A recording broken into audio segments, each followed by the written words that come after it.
Content partner monetization policy, এই পলিসিটার সাথে এমন কেউ নেই যে পরিচিত না।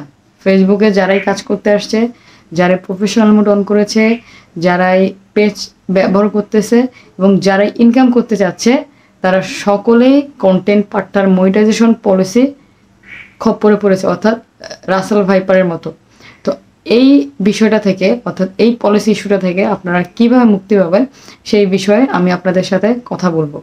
তো আপনাদের এত এত ভালোবাসা পেয়েছি, আপনাদের ভালোবাসায় আমার পেজটা প্রতিনিয়ত বড় হচ্ছে, তাই আমার উচিত আপনাদের পাশে থাকা। তো চলুন, কন্টেন্ট পার্টনার মনিটাইজেশন পলিসি যদি আপনার চলে আসে কি কি কাজ করবেন এবং কতদিনের মধ্যে এই পলিসিটা চলে যেতে পারে এবং এর জন্য আপনার কি করা উচিত। তো চলুন শুরু করি। প্রথমে যে কাজটি হচ্ছে, আপনার যদি নতুন পেজ হয়, ফেসবুকে নতুন একটা আপডেট আসছে, আপনি 2 মাসের মধ্যে লাইভ করতে পারবেন না। আর যখনই নতুন কোনো পেজ, ওই পেজের মধ্যে আপনার রেস্ট্রিক্টেড, নট রিকমেন্ডেড, তারপরে হচ্ছে content partner monetization policy issue, এগুলো থাকেই। তো 2 মাস পরে দেখবেন যদি থাকে, তাহলে পরবর্তী যে কথাগুলো বলবো এই কাজগুলো আপনার পেজে করতে হবে। আর যদি না থাকে তাহলে কোনো কিছুই করতে হবে না। তো কন্টেন্ট পার্টনার মনিটাইজেশন আসলে কি, এটা আপনাকে বুঝতে হবে। কন্টেন্ট পার্টনার মনিটাইজেশন মানে হচ্ছে আপনার কন্টেন্ট বলতে কি বোঝায় অনেকে আমরা বুঝি না। কন্টেন্ট মানে হচ্ছে আপনার ভিডিও, অর্থাৎ আপনি যে ভিডিওটা আপলোড করতেছেন এটাকেই বলা হয় কন্টেন্ট। এই কন্টেন্টটা, এই ভিডিওটা আপনার নিজের কিনা, এটা আসলে ফেসবুক যাচাই করে। এই ভিডিওটা আপনার নিজস্ব হতে হবে, অথবা আপনি যদি রিমিক্স ভিডিও করেন কিংবা আপনি ডুয়েট ভিডিও করেন, তাহলে খুব ভালো এডিট করতে পাচ্ছেন কিনা এটাও লক্ষ্য রাখতে হবে।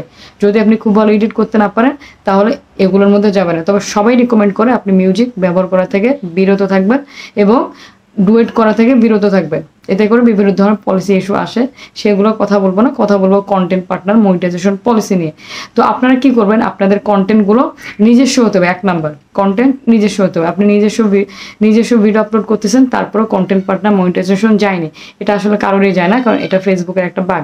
তো এখন আপনি কি করবেন, আপনি প্রতিনিয়ত ভিডিওগুলো আপলোড তো করতেছেনই, তার পাশাপাশি আপনাকে লাইভ করতে হবে। অবশ্যই আপনাকে লাইভ করতে হবে এবং লাইভ করার পাশাপাশি দেখতে হবে আপনার পেজে কোনো ধরনের ইস্যু আছে কিনা, অর্থাৎ আপনি অন্যের কোনো ভিডিও ব্যবহার করেছেন কিনা, অথবা সরাসরি কোনো মিউজিক ব্যবহার করছেন কিনা, এই জন্য কোনো কপিরাইট আছে কিনা। এই ধরনের যে সমস্ত বিষয়গুলো আছে, এই বিষয়গুলো আপনি চেক করবেন।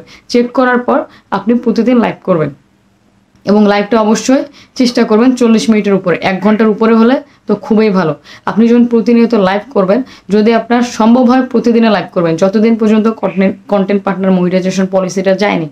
আর যদি মনে হয় যে না আপনি সময় দিতে পারছেন না, তাহলে আপনি কি করবেন, 1 দিন পর পর বা 2 দিন পর পর লাইভ করবেন।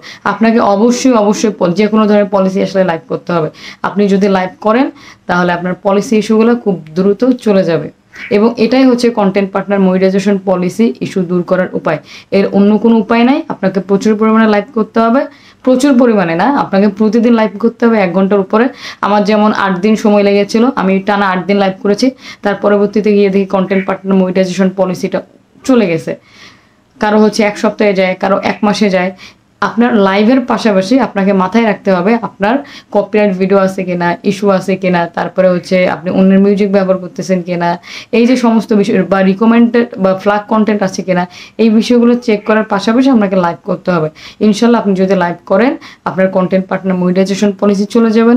এবং অনেকেই বলেন যে কন্টেন্ট পার্টনার মনিটাইজেশন পলিসি থাকলে কি সেট আপ পাবেন না, কখনোই সেট আপ আপনি পাবেন না। ইনস্টিমেট সেট আপের মধ্যে স্পষ্ট করে লেখা থাকে যে কন্টেন্ট পার্টনার মনিটাইজেশন পলিসি, ওইটা যখনই টিক চিহ্ন হবে তখনই আপনি সেট আপটা পাবেন। তো আশা করি সকলে বুঝতে পারছেন। ভালো থাকবেন, সুস্থ থাকবেন এবং যদি ভিডিওটি ভালো লাগে অবশ্যই শেয়ার করে দেবেন।